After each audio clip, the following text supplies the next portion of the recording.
Nos vamos a Casa de Gobierno, conferencia de prensa del vocero presidencial. El índice general, marcando por supuesto un descenso en relación a los meses anteriores, 7,4 puntos menos que el mes de enero y 12,3% menos que en relación a diciembre. Por supuesto, número alejadísimo de los estándares que debe tener un país normal. Estamos trabajando en que efectivamente este número sea el de los países normales, pero estamos profundamente satisfechos con el trabajo realizado hasta aquí o en nuestra lucha contra la inflación. Queremos destacar el magnífico trabajo del ministro de Economía Luis Caputo, del presidente del Banco Central Santiago Bausili y de absolutamente todos los que componen el equipo económico. Cuando el presidente Milei asumió, ya lo he dicho en varias oportunidades, la inflación corría al 1% diario en esa primera semana de diciembre. En la segunda semana, que es la que efectivamente el presidente toma posesión de su cargo, la inflación corría al 1,2%. Efectivamente estábamos inmersos en una hiperinflación.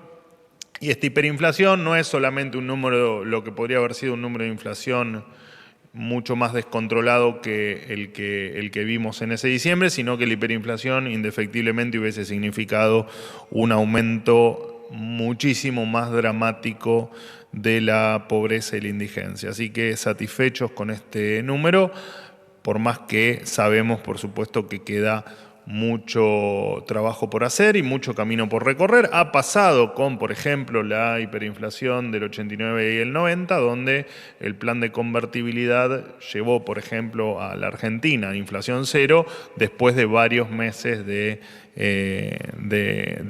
de que pasen varios meses, ¿no? Desde que se implementa el plan de convertibilidad. Así que sabemos que es un camino que lleva tiempo, pero estamos haciendo todo para que el final sea exterminar definitivamente la inflación de la República Argentina, en un país que sufrió décadas de políticas que hicieron de un país decadente, con ideas que han sido puntillosamente diseñadas para beneficiar a la política y no a la gente.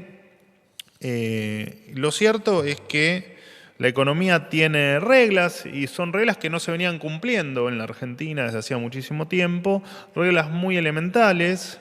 El déficit fiscal no es bueno, no se entendía que el déficit fiscal no era bueno. La inflación no es un fenómeno autoconstruido, ni es culpa del almacenero de la esquina, ni del zapatero de la otra cuadra.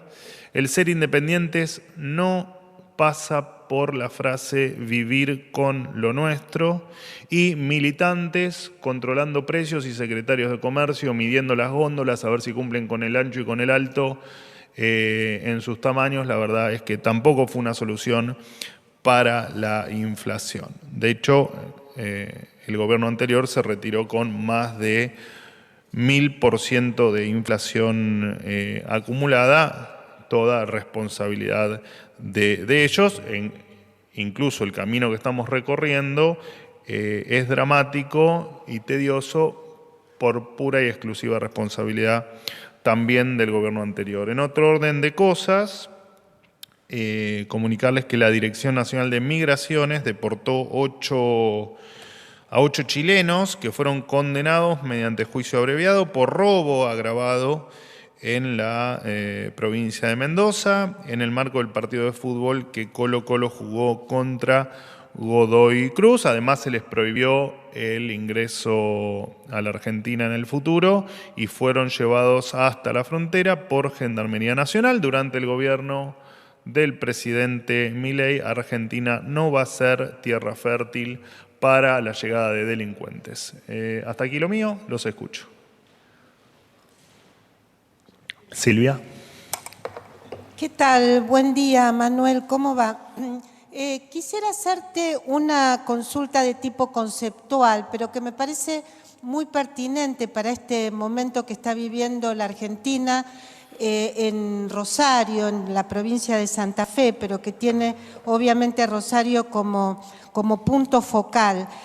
Hoy el periodista Joaquín Morales Solá, en el diario La Nación, escribió algo que me parece importante que el gobierno dé una perspectiva sobre este asunto. Dijo Morales Solá, si Milei logra cumplir con su promesa de dinamitar desde adentro el Estado, ¿quién mandaría tropas a Rosario? ¿Quiénes estarían en condiciones de juzgar a los narcotraficantes en nombre del Estado?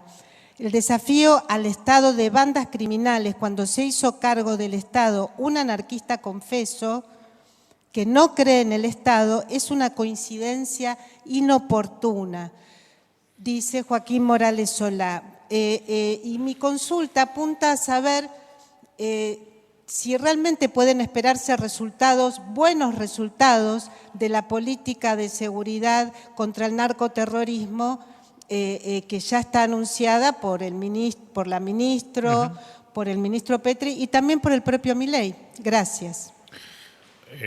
Déjame tratar de entender la pregunta. ¿Te referís a estamos hablando, por supuesto, de un tercero, de la nota de un tercero, así que ayúdame a comprender mejor la pregunta.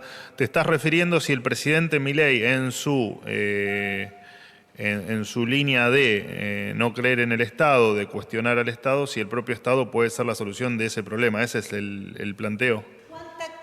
¿Cuánta credibilidad, cuánta convicción puede tener un gobierno cuyo presidente piensa que hay que dinamitar el Estado?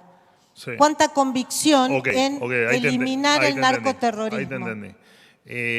A ver, es más una charla para un café o un whisky que para efectivamente, pero de todas maneras te voy a intentar contestar. Por supuesto que la frase de hay que dinamitar el Estado, no solo la ha dicho hace mucho tiempo, la ha repetido en las últimas entrevistas, no sé si textualmente, pero sí ha dicho que el Estado, bueno, efectivamente ha demostrado ser muy dañino para la sociedad. Pero tampoco negamos la realidad. El Estado está y el Estado efectivamente creemos que en este Estado de Derecho, en este sistema democrático y en el esquema republicano, creemos que el Estado debe ser lo más chico que se pueda, ¿no? Debe transformarse en un Estado, no como era hasta ahora, en un Estado empobrecedor y que le ha hecho a través de sus gobernantes mucho daño a la gente. Creemos que el Estado debe restringirse a sus funciones mínimas o más esenciales, como puede ser la seguridad, la educación, la salud y por supuesto la justicia y la defensa. Así que en esta línea no veo ninguna incompatibilidad entre que el presidente pueda entender que el Estado conceptualmente o filosóficamente haya que dinamitarlo. Está claro que no se puede dinamitar el Estado por ser un ente no corpóreo, sino que simplemente una frase figurativa de lo en contra que se está de cómo funciona el Estado y de lo dañino que es para la gente, como te decía recién. Y de hecho el presidente hoy es presidente de la Nación y es parte de ese Estado. Así que entiendo que todos podemos estar más o menos de acuerdo que el presidente no va a dinamitar literalmente el Estado o las dependencias del Estado. Me parece que es una cuestión figurativa, creo que así lo entendió todo el planeta Tierra y todo el que lo escuchó el presidente Milei, y no hay mucho más para aclarar. Y claramente que el presidente, con las fuerzas de seguridad y con todas las herramientas que tiene a su disposición, como presidente de la Nación y como comandante en jefe de las Fuerzas Armadas, va a aniquilar el terrorismo, el narcoterrorismo. No, sigo sin entender demasiado el punto, pero creo que te contesté lo mejor que pude la pregunta. Creo que sí, que efectivamente creemos firmemente en que vamos a terminar con el narcoterrorismo y que empezamos ese camino de solución de un problema dramático, no solo para Rosario, ¿no? Rosario es la foto de la peor parte, pero tenemos bien en claro que el narcotráfico es un problema de toda la Argentina, no solamente de la ciudad de Rosario. Así que no es para nada inconsistente el que conceptualmente o filosóficamente se quiera dinamitar el Estado y que por el otro lado se utilicen las fuerzas de seguridad para combatir el narcoterrorismo. ¿Qué tal, vocero? ¿Cómo está? Perdón, me extendí un poco, pero como era una pregunta conceptual / filosófica, me parecía que era importante extenderme un poco. ¿Cómo va? Sofía Rojas para Noticias Argentinas. ¿Todo bien? Quería consultarle, ayer según el INDEC, una familia tipo necesitó 690.000 pesos para no ser pobre y una persona adulta 223.593 pesos. Hace unas semanas el gobierno fijó el salario mínimo vital y móvil en 202.800 pesos para el mes de marzo. Sí. Por eso, ante estos datos, quería consultarle si se evalúa corregir esa cifra o si está en estudio alguna medida compensatoria ante estos números. Y muy cortito también, si le puedo pedir una breve reflexión sobre los dichos del triunviro de la CGT, Pablo Moyano, quien dijo recién hace unas horas nomás que el dato del INDEC es un dibujo que hizo el señor Marco Labaña. Gracias. Si nosotros diseñamos medidas en base a lo que dijo el INDEC que ocurrió el mes pasado, nos tenemos que ir todos a nuestras casas y tenemos que renunciar por incompetentes, porque son datos viejos. Nosotros las cosas las hacemos antes de que ocurran y no después. Así que la verdad es que no hay ninguna medida adicional pensada en relación al salario mínimo por el informe que ayer publicó el INDEC a las 16 horas. Con respecto a Moyano, me acordaba. Con respecto a Moyano, bueno, está bien. No tengo que contestarle a Moyano. Moyano se estuvo silenciado contra un 1000% de inflación acumulada de Alberto Fernández y no hizo un solo paro general durante los últimos 4 años de gobierno. Así que lo que pueda decir de un informe técnico, la verdad es que no nos importa demasiado por la falta de coherencia en su línea de acción, ¿no? Y porque en definitiva cuando el INDEC efectivamente tenía muchas cosas para observar, tampoco decía nada. Así que nada, lo tomo como un comentario tal vez de alguien que trasnocha y da algún comentario sin demasiado sustento técnico, pero lo invito a que, por supuesto, se intente juntar con Labaña y con el resto de los técnicos del INDEC para que le expliquen cualquier duda que pueda tener sobre el índice de inflación. Lo invitamos, por supuesto, a que se instruya. Buen día, Manuel. ¿Cómo andás? ¿Qué tal? ¿Cómo estás? Bien. Bueno, Ariel Rodríguez de Cadena 3, lo mencionamos por las dudas. Está muy bien. Hay que hacerse publicidad, ¿no? No, ya está. Está muy bien. Ya está altura. No, aparte no de todos me acuerdo de qué medios son, de hecho de muchos no me acuerdo el nombre tampoco, así que está muy bien que lo repitan. Bueno, vamos a la pregunta. Sí. Ayer el ministro del Interior, Guillermo Francos, sugirió o dejó trascender que el gobierno evalúa ante la nueva fórmula de movilidad reconocer o agregar una compensación del 10% por la pérdida de este primer trimestre del año. Digo, ¿no sería mejor, en lugar de intentar boicotear la sesión que va a comenzar ahora por parte del oficialismo, tratar de acompañar el proyecto de la coalición cívica, que en definitiva, a partir de esto que dice Francos, no hay grandes diferencias? Y si me permitís preguntarte, ¿qué alternativas evalúa el gobierno frente al inminente rechazo del DNU? Bueno, lo del rechazo del DNU... yo ya creo que lo he comentado varias veces, estaba dentro de, por supuesto, el que la política no reacciona ante la realidad era una de las posibilidades, no nos sorprende, de todas maneras, bueno, lo dijo incluso el presidente en el día de ayer en una entrevista televisiva que tuvo, o en la entrevista radial de hoy a la mañana. La verdad es que no se me mezclan las entrevistas.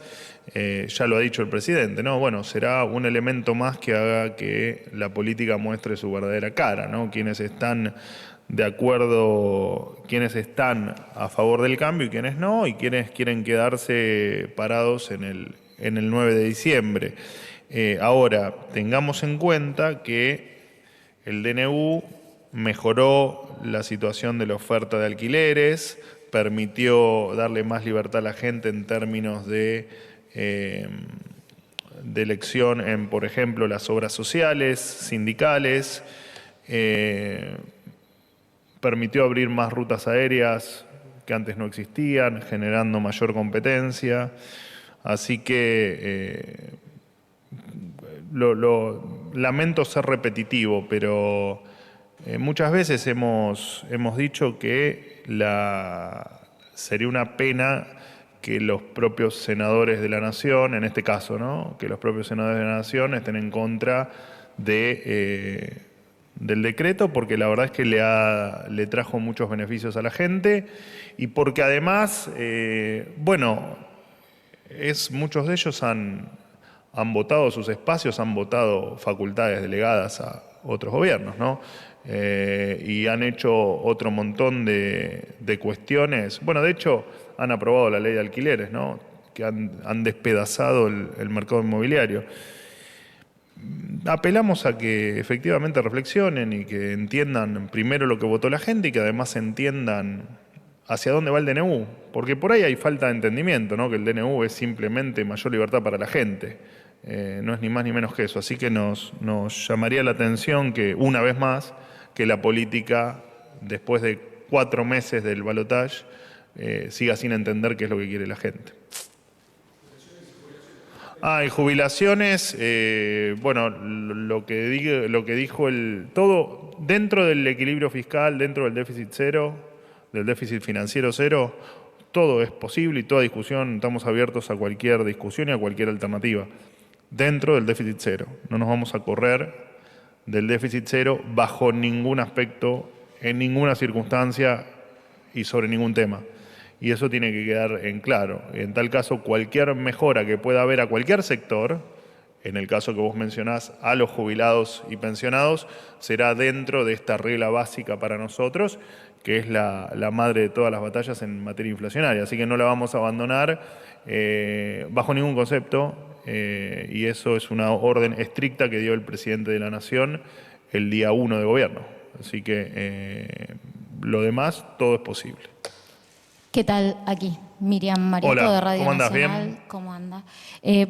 Ayer anunció en esta conferencia de prensa usted el tema de la liberación de importaciones para productos alimenticios, y desde la Unión Industrial Argentina y de distintas asociaciones de pymes se pronunciaron en estas últimas horas, hablaron de falta de competitividad porque no se ha levantado el impuesto país para importar insumos, es diferente la forma de pago.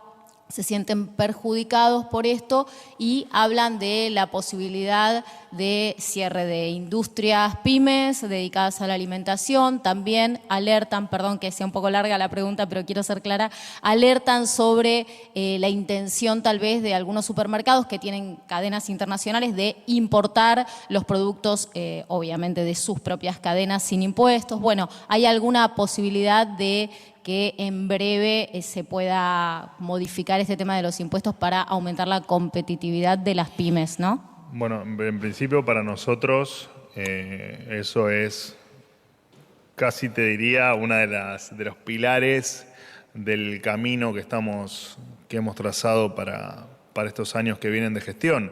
Por supuesto que el objetivo es bajar impuestos y es mejorar la condición no solo de las pymes, sino de todos los que quieran emprender, los que tengan una empresa, una pyme o de las grandes empresas. Digo, la verdad es que siempre el objetivo es bajar impuestos, por supuesto que todo en la justa medida que la situación nos lo permita en esta catástrofe que hemos heredado.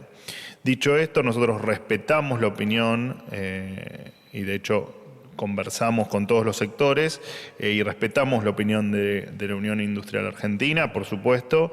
Entendemos que los propios supermercadistas nos hablaron de cómo se habían excedido en la remarcación de precios, y en virtud de esta situación el ministro Caputo tomó la decisión de hacer, dentro, repito, de las circunstancias y del contexto y de las limitaciones que tenemos hoy en materia cambiaria y en disponibilidad de reservas, empezar paso a paso a abrir la economía, en este caso con las importaciones de algunos productos básicos. Entendemos que no va a ser un problema de competitividad por las propias palabras que nos han transmitido los propios supermercadistas en virtud de los amplios márgenes que tenían, amplios márgenes devenidos de, por supuesto, precios excesivos, en virtud de buscar con ese precio excesivo cubrirse de algo que no pasó, ¿no? Que era este dólar que muchos pregonaban en los 2.000 pesos, en los 3.000 pesos, en los 10.000 pesos, y en toda esta historia que se hizo a través de un escenario catastrófico que se venía, que no llegó a tal punto, a Dios gracias, más allá del momento complejo que estamos viviendo. Así que por supuesto que el objetivo es bajar impuestos, por supuesto que lo vamos a hacer paso a paso y en la medida que el contexto lo permita, y por supuesto que respetamos la opinión de la UIA como de todos los sectores que tengan para opinar. De todas maneras, déjame simplemente hacer una referencia: nunca el mercado estuvo tan cerrado como en los últimos 15 o 20 años. De hecho, se fundían empresas igual, a pesar de las enormes restricciones que teníamos en la Argentina para operar con el exterior y para importar. El otro día me pasaban, por ejemplo, el número de tambos que han cerrado en los últimos 20 años y de la industria también, que por supuesto fundamentales para la industria alimenticia, y sin embargo vivíamos en un país hiperregulado, hipercontrolado y con las importaciones completamente reguladas, a tal punto que estaban prácticamente cerradas las importaciones, porque les recuerdo a todos que defaultearon una deuda de 50.000 millones de dólares con los importadores cuando se fueron del gobierno, o mientras estaban yendo del gobierno. Y además, déjame decirte que a pesar de la economía cerrada, a pesar de la falta de importaciones, Argentina en los últimos 10 años o 11 años no creó empleo, no creció, no generó nuevas empresas, todo por supuesto comparándotelo de punta a punta, y los salarios reales se destruyeron. Así que hay que tener cuidado cuando uno habla de cerrar para proteger, porque muchas veces, no te hablo del caso puntual de esta frase de la UIA, pero sí te hablo en términos generales, el cerrar la economía suele beneficiar a unos pocos y suele también, como contrapartida, perjudicar a muchos. Nos hemos pasado muchísimo tiempo pagando productos muchísimo más caros de los que valen en el resto del mundo, y eso es principalmente por tener una economía cerrada y una economía donde se benefician unos pocos del sello de goma que pueda tener algún funcionario para prohibir o permitir algún tipo de importación o de comercio con el exterior. Así que mucho cuidado con el tema de cerrar el país para estar mejor o para protegernos o para proteger la industria nacional, porque claramente eso ha dado muestras de un absoluto fracaso en la Argentina. De hecho, los países más libres del mundo son los que mayor PBI per cápita tienen, los que tienen salarios reales muchísimo más altos que nosotros, pero muchísimo más altos que nosotros. Te diría que lo podrías multiplicar el salario promedio por 10 o por 20 y tal vez te quedes corta. Y sin embargo son países que tienen muy pocas o ninguna regulación con respecto a su comercio exterior. Así que terminemos con esta farsa de cerremos la frontera para jugar entre nosotros a vendernos cosas, porque lo único que hacemos es perjudicar a todos los argentinos, especialmente al que menos capacidad económica tiene. Me queda una pregunta más de un medio extranjero. No, Jaime, bueno, no sos extranjero, Jaime. Pero... No, todavía no. Vale, adelante. Bueno, gracias, Manuel. Preguntarte, ayer se conoció la incorporación de José Luis Espert a La Libertad Avanza, bueno, dentro de una entrevista televisiva. Consultarte si se prevén más incorporaciones, se prevén en el corto plazo, y en qué quedó el acuerdo con Mauricio Macri, qué tan cerca está Javier Milei de un acuerdo con el PRO, con Mauricio Macri. Creo que lo último ya me lo habías preguntado, ¿no? ¿No?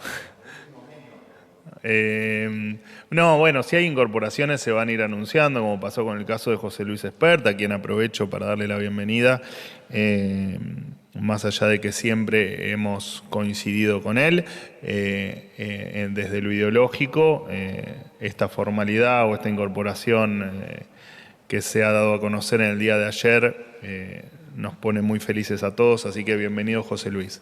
Con respecto al acuerdo con el PRO, bueno, me parece que en parte pasa lo mismo que con José Luis, ¿no? Más allá de las formalidades, pensamos de una manera muy similar, tenemos un montón de puntos en común, de hecho lo hemos demostrado sin ningún tipo de acuerdo en el Congreso, y me parece que podemos trabajar juntos de una manera muy amistosa y